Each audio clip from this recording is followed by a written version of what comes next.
Hi everybody. So I thought today I'd show you a different stitch that I like. It's called, when I learned how to crochet, it was called the Afghan stitch. You guys probably know it as the Tunisian crochet. So a few things. First of all, I want to let you know that I am an Amazon affiliate, so I'm going to put links for all the stuff I'm using today in the description in case you want to go get it and help me earn some extra money. This is the Lion brand ice cream yarn. It's called Strawberry. I really like it. I make a lot of things out of this. You're going to need a marker of some sort. I use safety pins because I'm cheap, but I'll put a link in for some actual markers for you to use and show you how I use them. The other thing that I do is you're going to need to get one of these really long crochet hooks, and it really is a crochet hook. It's got a crochet piece on the end. This is an H. It's a little fatter, so I'm not going to be using that one today. I'm going to be using this one, and this one is a G, and it's a little lighter weight, and it's just easier for me to use. And we're going to just start by making about 150 chains. So I'm going to show you how I do mine. You start the chain as you would any. I don't do a magic ring. This is straight across and back. So there's no magic ring. There's no right side or wrong side. There's no turning. Everything is done facing you. So I take the yarn, and again, this is geared to a left-handed person. So if you're a right-handed person and you can flip your image the other way so that it looks like this in your video, then you can do that. I don't know how to do that, so I'm just showing this for the lefties because we need time too. So you make a loop, and all I do is take this piece and I lay it across the top of the piece in my right hand. I fold it down to make that pretzel looking thing, and I grab my hook, and it is kind of long, but you want to, the stitches have to like come on here when you do the next row. So what you're going to do is just chain, and I suppose you could get a smaller one just to chain 150, but I'm going to use this one. And what I do is every 20 stitches, since I'm making 150, it's easier to count by 20s, and I don't have that many markers here, my safety pins. So I'm going to count, and I'm going to do 20 and put a marker in, and I'm going to show you how to do that. So let's get going. So that's 1, 2, 3, and you're just making regular chains. 4, 5, 6, 7, and I'm doing this kind of loose. 8, 9, 10, 11, 12, 13, 14, 15, 16, 17, 18, 19, and 20. And I'm going to stop right there, and I'm going to take my pin, and this is the completed chain. So right here, I'm going to go ahead and I'm going to put a marker, and that tells me that this is 20. So I'm going to pause this, and I'm going to get to 150, and I'll be back. All right, so here's what I have. I have my 150 in my chain. It's a rather long one. Let me pull some yarn out. And now, because I've done this by twos, I can count. So 2, so 20, 40, 60, 80, 100. That's the 100 right there. And then I have 20, 40, and then 10, and that's my 150. All right, so now starts the actual Afghan stitch. That's what I call it because that's what I learned it by. As you go this way, the markers no longer mean anything, so I'm just going to get this first one out of my way. Oops, kind of got a little tangled up there. All right, so what I'm going to do is, and don't worry about that if it bulges on you a little bit, I'm going to skip the first one. So if you wanted to do like an extra one, so you have an exact 150, you're going to go in the top loop. I don't know how well you can see it right here. I'm skipping this stitch, and I'm going into the next one. So skipping this one, I'm going in here, and I'm going to just yarn over. And there's 2 loops on my hook. And that's why you need this long hook, because all you're going to do is go through each one and just pull up a loop.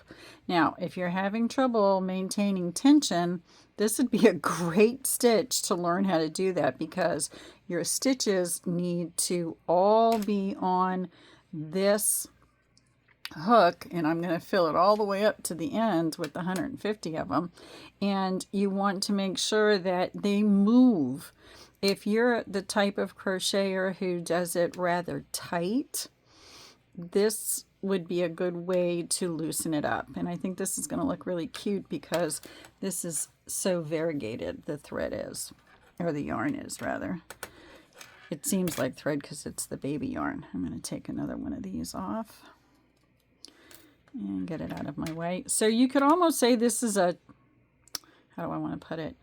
A 2-row process so that it equals 1 stitch. When you get to the end of this row with the chain here, you're going to go back and actually create the stitch. So once you move this all the way down at the end, then we're going to go back and you'll see the actual Afghan stitch take effect. It kind of looks like it's been knitted, and since people can't tell the difference sometimes between knit and crochet, and they call everything with yarn when somebody's doing it knitted, and all us crocheters, you know, we get up in arms about it because crochet is with a hook like this one, and when you knit, your needles are straight or curved, but there's no there's a point at the end. There isn't this hook. So I'm just going to continue on, and I'll finish my row and then I'll come back. Okay, so I'm still adding, and you can tell it just kind of twisting around over here, and I'm just going to let it keep twisting. I wanted to let you know that I do crochet this particular stitch with my finger always on the last stitch that I put on here, just because I don't want it to fall off the hook. Because if it falls off the hook, I'm going to lose all of this. So I'm going to finish it to the end and show you what it looks like, because nobody ever shows you this part, I think, in some of the videos. So, all right, there's all 150 stitches on here, and it's kind of crammed, you know, super tight here at the end, and that's okay. And I don't care that it's twisted. I mean, you can waste your time kind of putting it all together if you want to, but it doesn't matter to me. I'm more concerned with the 20 or so stitches at the end right here. So now what I'm going to do is I'm at the end of the row. I have a thread in there. I have at the end of the row, and typically in crochet we would turn it, but we can't turn it because we need to see the front of this. So now I'm going to make the stitch. So now I'm going to yarn over, and I have 2 loops on the hook, and I'm going to put it through 2.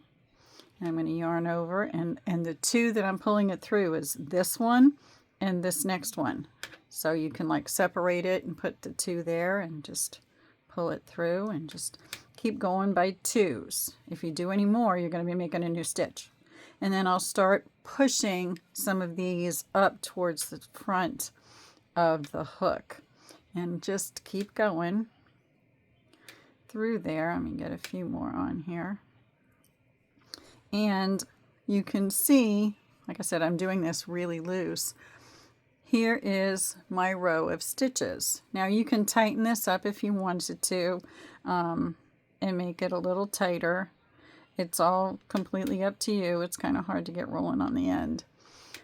So I'll move them up, and you just continue all the way through the end. And usually this part goes a lot faster than the part where you're making all these stitches. Like this pulls through a little bit faster, and I'm doing this very loosely. You can crochet tighter if you wanted to. It really doesn't make any difference. I'm going to be honest with you, I haven't done this stitch in a very long time, so usually when I haven't crocheted a particular pattern or stitch in a while, it takes me a bit to get my rhythm back and to get the tension going like it's supposed to be.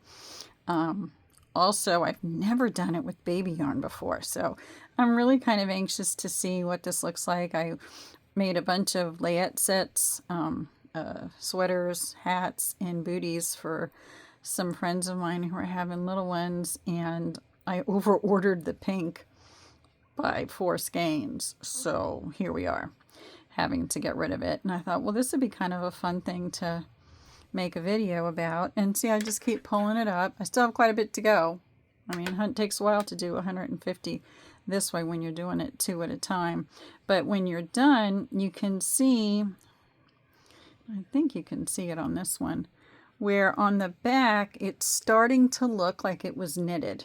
It starts to have that little look of knit.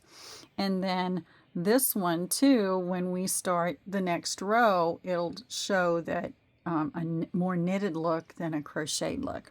So I'm going to pause this and I'm going to finish my pieces here, and then I'll show you how to do the next row.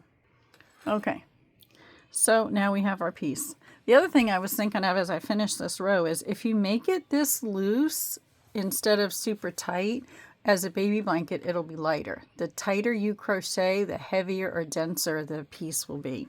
So again, typically when you get to the end of a row in crochet, we turn it, but this is all done with the front facing you. So these lines right here always need to be pointed towards you. All right, so now I'm going to chain 1 just to give my row a little height, and I'm going to skip this first one. There's a loop right there, but I'm going to skip it, and I'm going to come in the second one, and I'm going to just bring up a loop. And I'm going to go into each row, each stitch that's there, and I'm just going to pull up.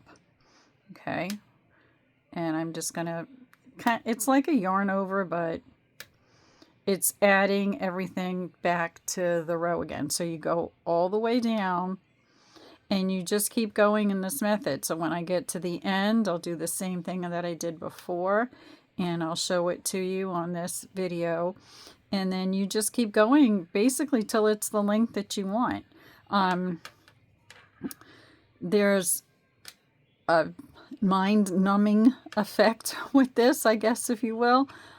Because it's relaxing. I don't have to count. So many times when we do crochet, we have to count our stitches. We have to pay attention to what we're doing.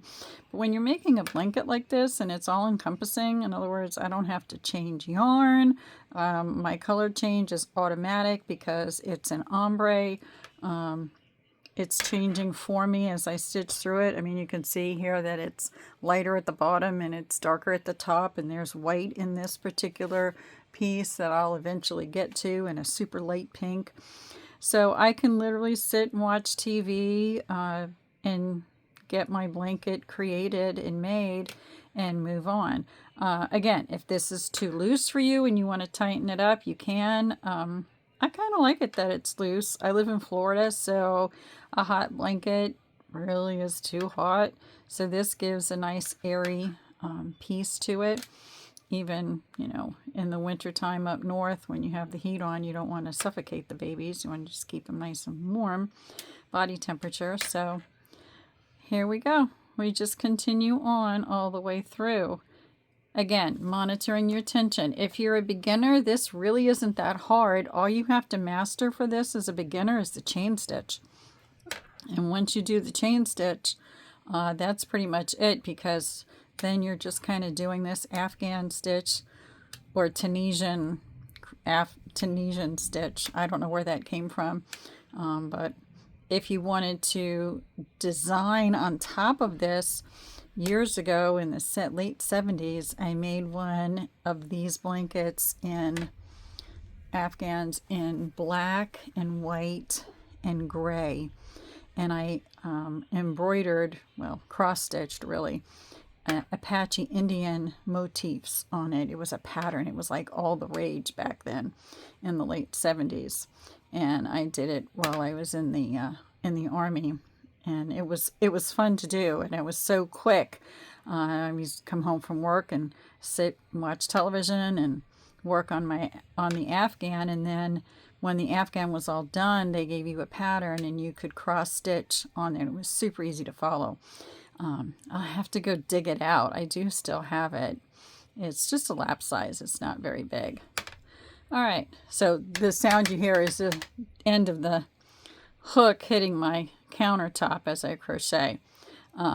If you sit in a chair with arms to it, like I am right now, I noticed that when I was doing it, my arms were getting stuck because I wanted to rest my arms like my elbows anyway, like I normally do when I work in this chair. But sometimes with this long hook, you have to kind of figure out how to navigate where you're going. Okay, I'm almost to the end, so I'm going to pause the video and I'll be back. Okay, the other thing I wanted to mention is as this blanket grows and you get to this stage right here where you have every stitch on the hook, you're going to have all that lag. So this is going to become heavier the more that you add the rows to it. I thought I'd show you kind of up close how to actually get to the end of the row. So let me pull this one out. So I have this stitch right here, and then I have a loop over here, but this is the first row. So this is where people tell me all the time when I teach them how to crochet, my piece goes this way, and you want it to end straight. So you're going to put your hook in here and yarn over and pull up. But the end of the row is this stitch right here. So you're going to put your hook in there and you're going to yarn over and pull up. And now, can you see how it's straightened out a little bit?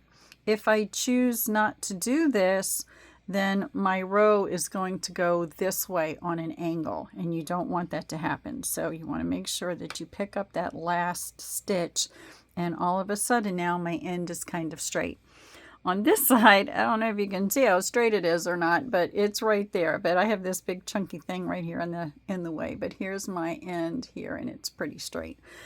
So that's one of the reasons why some of your crochet, whether you're left-handed or right-handed, is going in. I taught a student, and she says, no matter what I make, she told me it turns into a triangle. Well, that's the reason why, is because you're not catching the end stitch over here and you're not catching the end stitch over here, especially when you're turning it. Sometimes it's hard to see. That's why when you read the directions, if you can read pattern directions, they are a bit tricky. If you can read them, it tells you to get to this part and then chain one or whatever and then turn it so that you can see what you're doing. But in this case, we don't have to turn anything. We're going to immediately start releasing all these stitches from the hook. So I'm going to pick up my yarn again and I'm going to yarn over, and the two stitches are this one and this one, and I'm just going to pull it through, and I'm just going to keep going. And again, this is extremely loose. My other blanket that I made, the stitches are a lot tighter. And so I'm going to blame it on my youth, because it was 40 years ago that I made that one. See why you don't want to pull it out too fast? And when you don't have your finger up here, what happens is the stitches come out. But if you're good, you can rescue them like I just did. That was pretty tight. Okay, so I don't want to do that. I want to pull through here. So you want to make sure you've got a good grip on your pieces, whether you're got a finger up here and you're doing it where you're holding the rest of the stitches and you just see two loops on your hook and you're pulling it off, or you're letting this hand control everything and moving the yarn off. Recently, when I started teaching some of my students, I was working on lessons.com for a while and had some students, but it was all done through the internet. They were telling me that they were struggling holding the yarn in this hand. I don't have an answer for you. You have to kind of figure it out how to do it best. I remember seeing my mother do this, and she would take the yarn and put it between her index finger and her middle finger of her left hand, obviously, because my mother was right-handed, and that's how she did it. So I learned how to do it this way. Because I learned how to crochet from watching my mom and my grandmother crochet, and both of them were right-handed. And then here comes me, Lefty Louie, and I was like getting so frustrated until I realized that if I sat opposite my mom, so if my mom sat in front of me, I could duplicate what she was doing. So yeah, I'm left-handed, but I might have right-handed tendencies in the way I hold things and do things with my crafts, because my mom was my teacher, and every time she wanted to do something, I just had to sit in front of her. and then I was able to do it. And then after a while, because back then in the late 60s, early 70s, when I learned how to crochet, nothing was geared to left-handed people.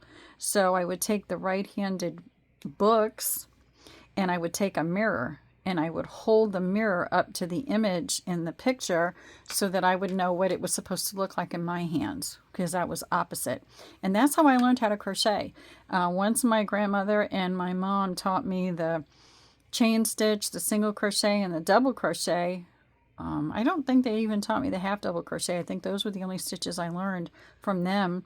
I went and bought books as a young girl, and from Leisure Arts. I remember that was the company, and that's how I taught myself how to crochet. So once I learned the basics, everything else, including this stitch, I taught myself from a book, from reading directions. And I know that's kind of like not the thing right now, obviously, because we're all here on YouTube showing people how to do things, because the generation that is currently out there, they are visual learners, where I would much rather have written directions so that I could see what is being taught. All right, so this continues all the way till I'm done with it, but I wanted to show you this. It's starting to look like it was knitted here, and the back does too. The back, as you can see it, this does not look like it was crocheted. This is a knitted back, but I'm using a long hook and I am crocheting it. But I like how it looks. It is a denser pattern to it. It's light up here, but this is going to add a little weight to it. The fact that this is baby yarn is going to help it maintain its light and airiness. So now I've got another project to finish. I hope you liked it. Leave some comments for me.